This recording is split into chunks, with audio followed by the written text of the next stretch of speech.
Hello, welcome everyone to another episode of Awakened Leadership. I'm Carmen Balaciano, and I'm truly honored to be with you in this space where we can challenge conventional thinking, explore deep truths, and expand what it means to lead with integrity and presence.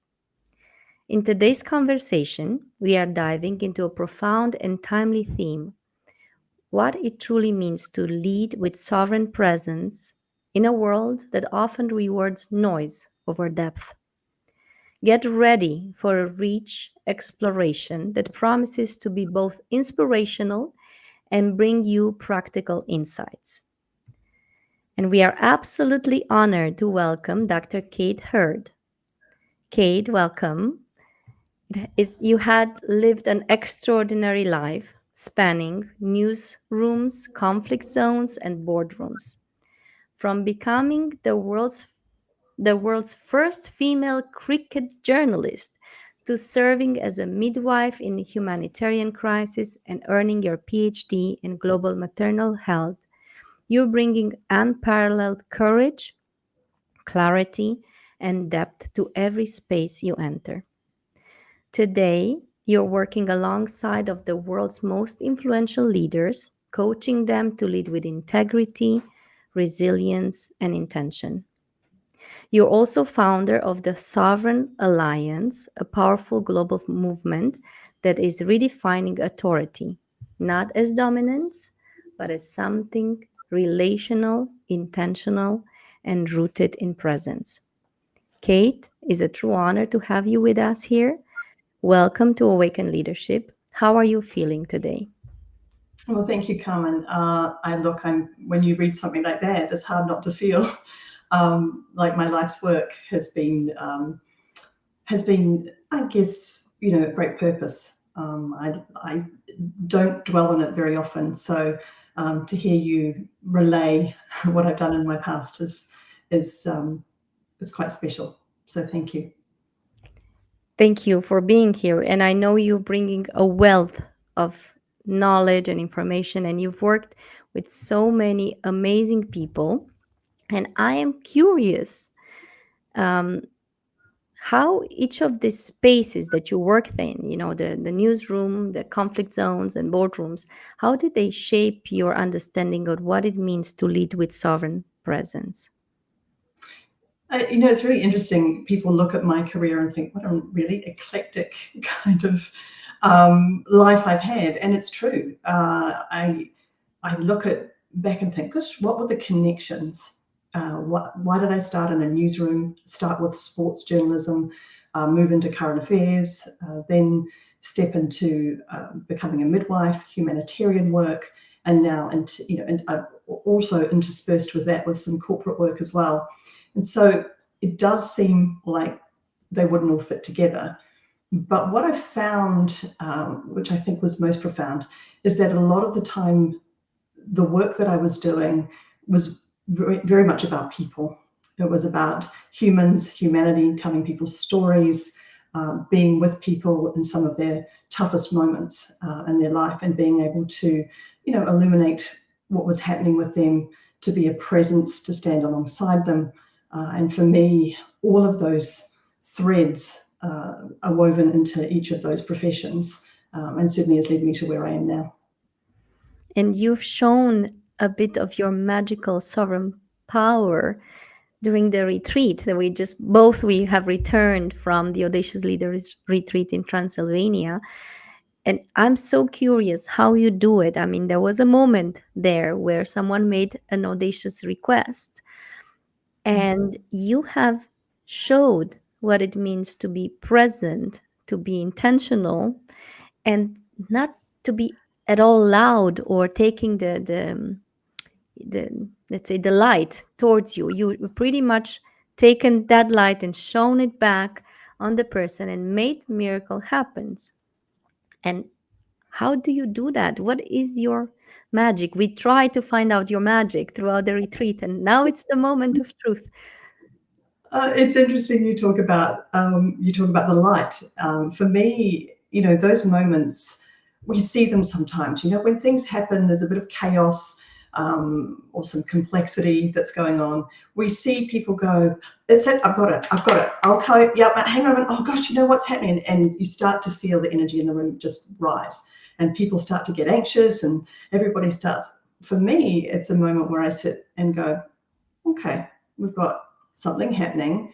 I scan what's going on with everybody in the room, and it's a feeling. It's a really interesting. I liken it to being. It's interesting you talk about light.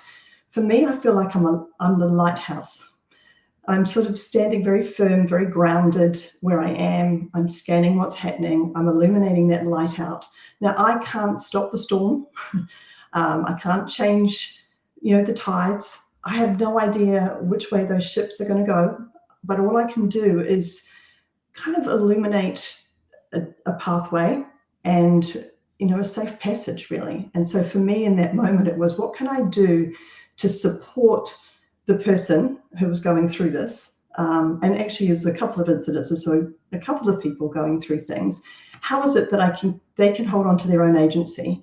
But for me, I can stand very firm and very grounded as a presence for them, quiet, powerful, steady, calming, and just shine a light on what's possible in that moment, and just allow the magic to happen.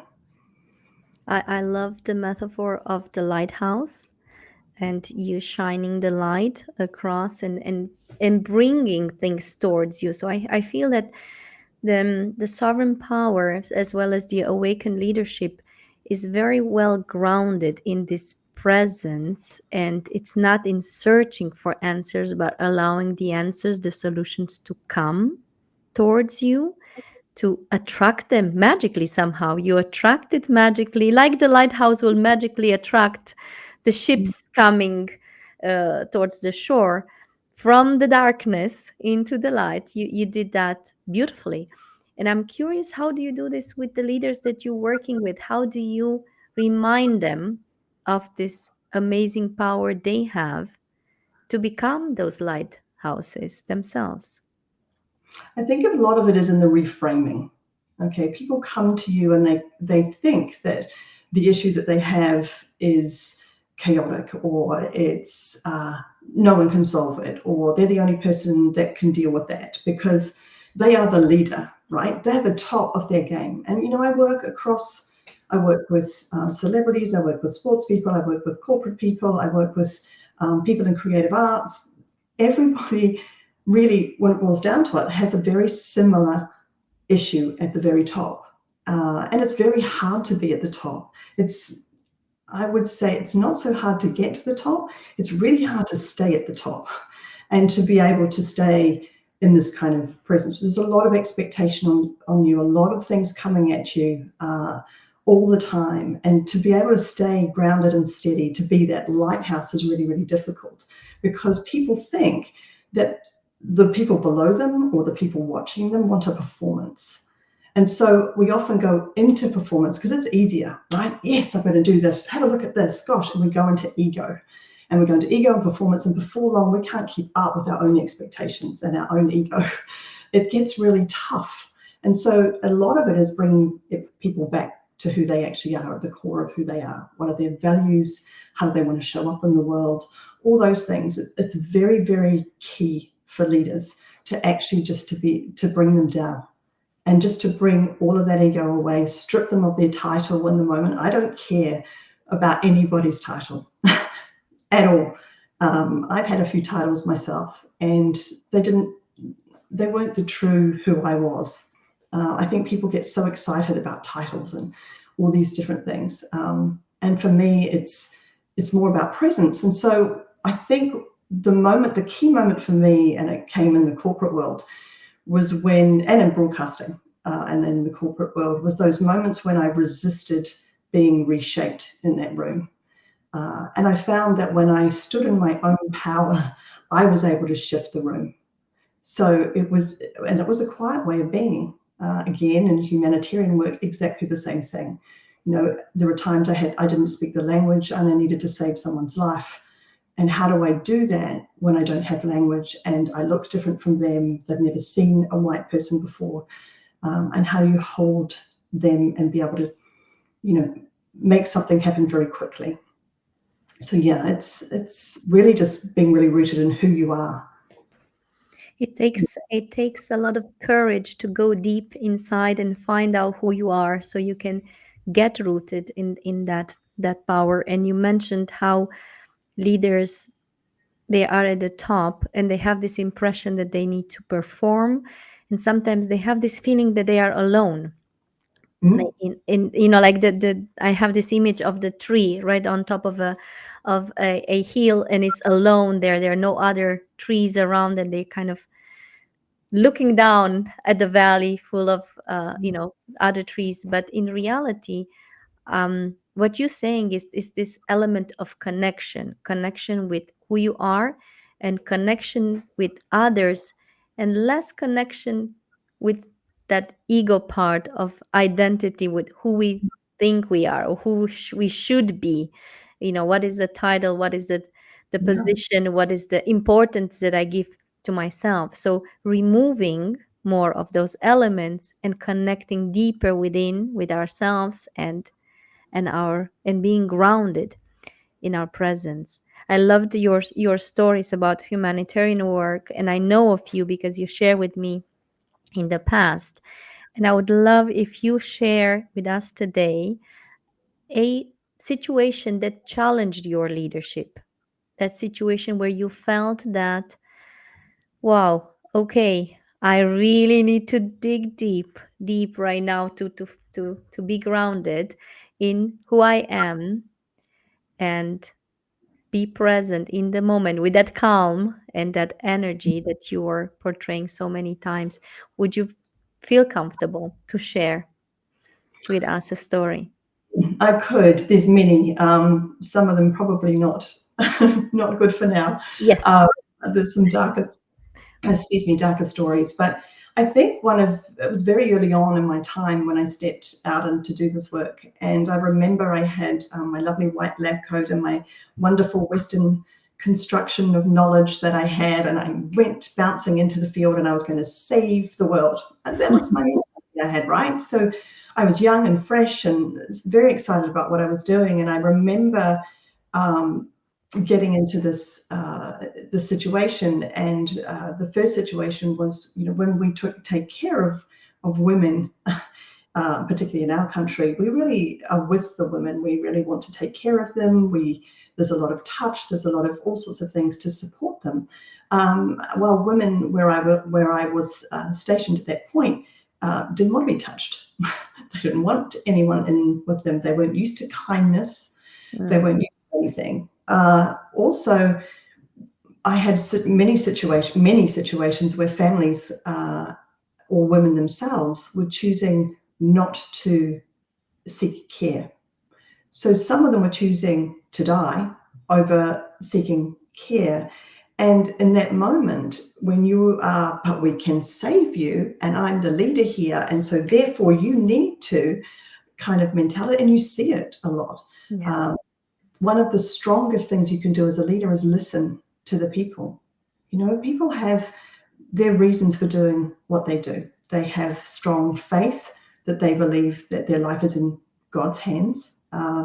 They also have traditions and ways of being that are very important when it comes to childbirth and taking care of each other.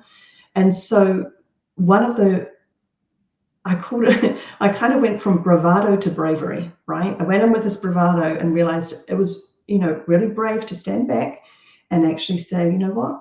I can't lead, or I can only lead with. I can't, dominate over. And where sometimes we get it wrong is where we think the West is best. The West has all the answers. We save at all costs. We do everything. And some of the most beautiful moments I've seen have been out in the field, where we had no technology, nothing at all. And, it is a privilege to hold the hands of women who are dying, and some by their own choice. And that were really difficult moments, but they were moments that taught me that, I'm just a small part of this world. And my leadership is to be with, not to demand that somebody follows my way of being. That was so profound, Kate. Just saying, to go from bravado to bravery, and being who you are and not demanding anything, just allowing them to follow when they feel it's the right moment to follow. And we see this so many times in leadership, that we believe that just having the title and gives us the authority to impose ourselves in a certain way on the people. But the true leadership, the true awakened leadership and sovereign leadership, is to be grounded, calm, and composed, and allow people to come towards you. And they will come, like you said, like the white, shiny light of the lighthouse. They will come. And that is true leadership. Thank you for sharing this. And I know there are stories, a lot of stories that you could share with us. Please tell me.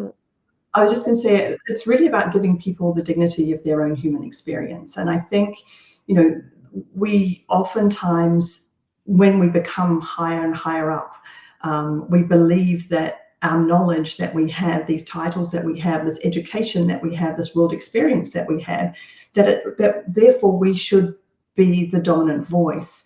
And I think it's really difficult to sit back sometimes and say, and give people the dignity of their own human experience. And I think as leaders, there's this tension because it isn't easy to be a leader. I'm not saying, oh, look, it's easy, we all get to stand here. A lot of leaders have pressures from, sponsors. We know with athletes and people in the arts, they have sponsors, they have media, they have management teams, etc., and family. There's a lot of people around, a lot of noise, a lot of things happening around these. Celebrities have the same thing as well. There's a lot of noise around them, and it's getting them to be able to stay in who they are and not be distracted by all of this noise. Just be rooted and grounded and be that light out into the world that they are, because of their immense talent that they have and their beautiful leadership that they have in their sport or their art or their whatever it is that they're doing, or in their corporate world. So it's getting people to really, know who they are when all this noise is distracting them, and trying to sort of mold them into a way of being. Beautiful. And it kind of comes back to the metaphor of the lighthouse or the tree, all the winds that are coming, all the noise that is happening, how to reconnect back to that inner voice, to that groundedness of who we are, and remind ourselves we are human beings on a personal mission here. And it's also about learning and experiencing life from that perspective, and staying connected, always staying connected. I wanted to take a moment to thank the people who are joining us, because I see some hello, some people are writing comments, and thank you for letting us know you are here and listening. If you want to ask Kate a question, please type it in the chat and she will be very happy to answer. I volunteer her to answer those questions. Just remember, we have about 10 more minutes, so please be quick if you want your question to be answered. Otherwise, she can answer later. And in the meantime, I will ask another question, Kate, because lately I'm having a lot of conversations with leaders who are feeling burnout, disconnected, and some of them realizing they are leading from fear, not from that groundedness, from love, from connection. There's a lot of fear in the system right now. What's one internal shift they can make to step into a more aligned and courageous leadership presence? What would you recommend them doing? I think it's connecting to purpose for me. I think that sometimes when, you and I both had a journey of burnout, and what that's like. I think sometimes when we get to that stage, we've forgotten what our purpose is. We've forgotten to really think about, gosh, what is it that we're here to do? What is it that we really want to do? What is the gifts that we bring to the world and to the profession that we're in? And how do we come back to that? Because I think burnout comes from it's outsourcing our wisdom, outsourcing who we are, right? It's the external validation, it's the external, we need to be this, because the world expects us to be this, or we expect ourselves to be this.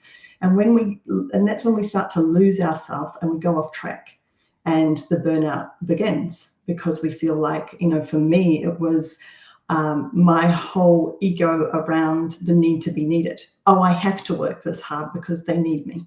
No one else can do it like I can do it. I have to do it. I have to be here. I have to save the world. I have to save I have to save everybody that I have around me. And this perpetual cycle of not thinking about actually what is my purpose here. My purpose here is to ensure people have safe passage, and all I'm doing is actually creating more and more and more chaos in the way that I'm showing up. And so I think for me, it's that reconnection to purpose. I love that you brought up purpose, because awakened leadership for me is also about staying connected with purpose and creating impact through that deep rooted purpose. And I'm very curious how you found your purpose. How did you discover it? Was there a moment, or is it a continuous journey for you to connect with your purpose? You already hinted what your purpose is, but if you would like to share with us, it will be beautiful. Gosh, I think it always is evolving. I don't think, I mean, I know who I am at the heart of who I am. And so for me, it has always been, for me, my purpose is to really provide safe passage in the world for people. For me, I think about the future for our children.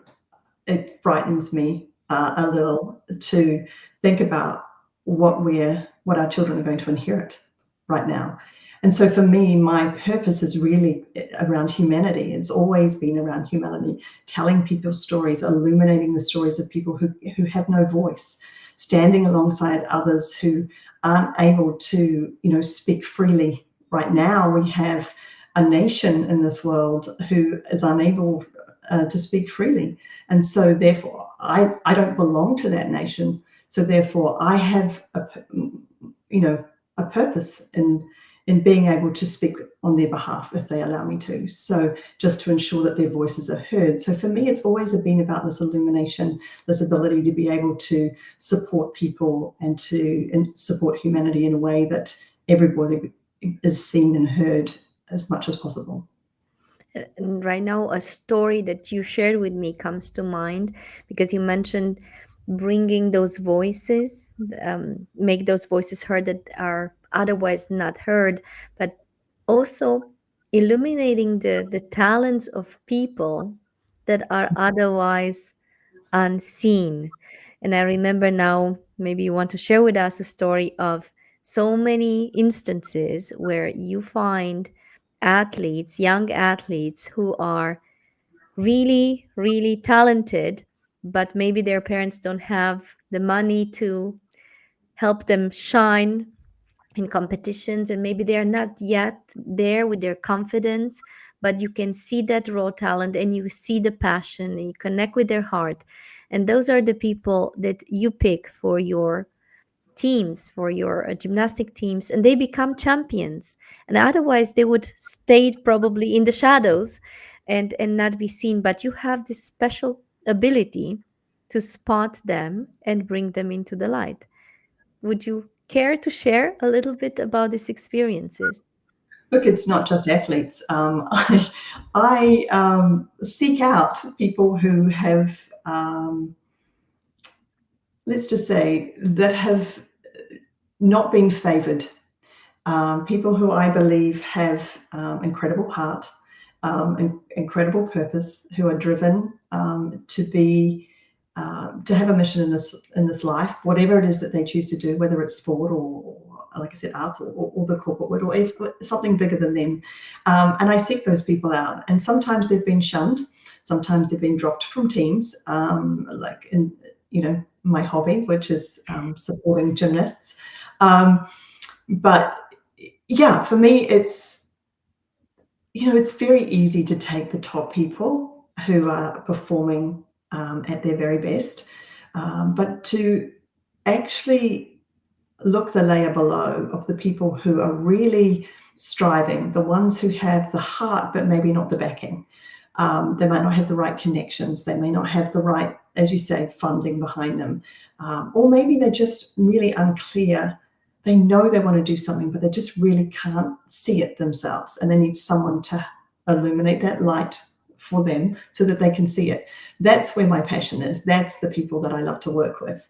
Yes, I work with anything from politicians down to teenage gymnasts. I have a spectrum of people that I work with, I'm very discerning about who I work with. I don't just as you know, I've been on a tour of for 8 weeks through the US and Europe, and I had 237 conversations, and really out of that only had selected 18 clients from that. So it's a lot of conversations I had, a lot of things I had, but for me it's about the heart. People who really want to make a difference in this world. And I am somebody who will back you 100% if you come into my world. As you have seen, I've done some crazy things for some of my clients. But I do, if I believe in them and I believe in the work that they're doing, then yeah, I don't just take politicians and celebrities. I will everyday people who really want to do some great in the world are also people I will also take. I don't have any ego about I only work with. No, great people is who I work with. And I can feel the energy coming from your heart. And I can see Michaela also mentioned, when we speak with the heart, then we touch the hearts of others. And I think that's something to do with your work. You're really connecting from the heart to other people's hearts. And like you mentioned, it's not about the ego, it's really about enabling that heart to express itself into this world, and bringing that light. And I would like to, as we are approaching the end of our conversation, I would like to leave our audience pondering on a question, and maybe you can share your vision of how the world would look like. How would our world look like if every leader in the world embraced sovereign awakened leadership? What would you believe will change in our businesses, in our communities, in our families? Maybe we can leave a vision of a future and set the intention for this to actually be the future that we wake up into tomorrow morning. Well, I think one of the greatest things about sovereign power, awakened leadership, is that it's very much rooted in ourselves. This is the basis of the Sovereign Alliance that I talk about and that I'm growing at the moment, which is very much people who are very, very strong in who they are. They are people who will shift. We know people like that. They're the people that walk into a room and you can feel their energy, right? They're not loud. They're not like, hey, here I am, look at me. They just walk into a room and you can feel them, can feel that power. With an alliance of people like that, they not only shift a room, we can shift the world. We can shift what's happening at the moment. We can make great strides in what's happening at the moment. We don't have to be protesting. We don't have to be loud. We can actually just being able to be a strong but very true presence is going to really, in my mind, is going to make a big difference in the world. But we have to do it collectively. One by one, we can't do it. We have to come together as an alliance to be able to make that change and to make the world a better place for the next generation of young leaders coming through in the world. We have to guide them. We have to support them. We have to listen to them. And we have to be that steady guiding presence and illuminating light for them so that they're supported to step in and ensure that the world is a wonderful place to live and humane place to live. And so it is. I love your vision. And exactly like that, starts with us, with every single one of us being grounded in ourselves, and then be that illuminating light for the younger generations, and not only for everyone who is striving to live in a world where we are connected and it's abundant, and there's plenty of everything for all of us, coming from that deep sense of connection from the heart. Thank you so much, Kate. It's been an honor. It's been a pleasure. Time always is too short when we have a conversation. There's so much more we can talk. And in the meantime, I see a question came in, which I'll please ask you to answer it in the chat after our conversation. Thank you, everyone who have been here with us and you are following. And we look forward to the next conversation in 1 month's time. Bye bye. Thank you.